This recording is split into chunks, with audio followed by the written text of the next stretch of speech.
Not a level of concern that we won't meet the deadline, but a level of concern that ministers now really need to zoom in and focus on the substance of the key issues. We've had a lot of statements on what countries expect this agreement to deliver, but now we need to start crafting the actual solutions. God looks down and you know what? Oh, no. You are too young.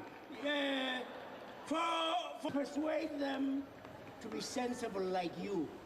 Okay? Here we go. Thank you for coming. Thank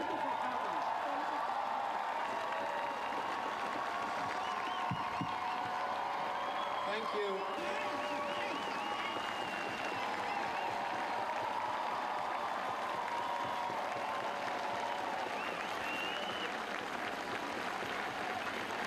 Thank you.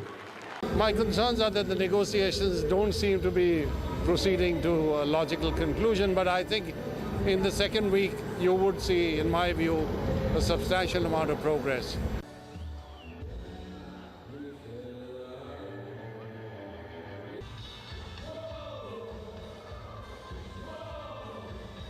The world is waiting for a proper deal here, and we don't have time.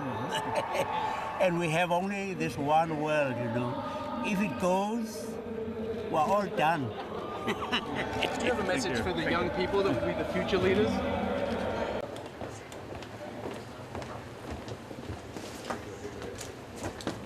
I mean, I talked to people who I was in office with, but I'm outside of office now, so it's kind of influence rather than power, if you like. But what we've tried to do in our report is look at this as a practical policymaker. We'll look at it.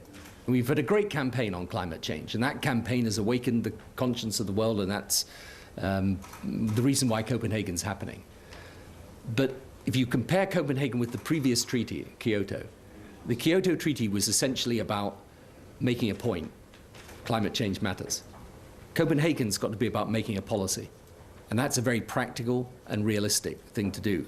So my watchwords for this are: make it a radical change so that we are setting the world on a new low-carbon path, but make it realistic at the same time. Don't ask governments to do things they really cannot or will not do.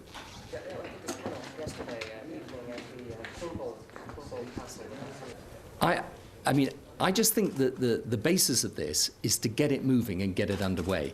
Because if your pessimistic scenario turned out to be right, and we ended up not getting a deal, then I think you will find huge uncertainty amongst all those players that we need to have certainty about the investments they're going to make, the actions they're going to commit to, and the changes that they're going to embrace. In the US, you don't buy the basic things.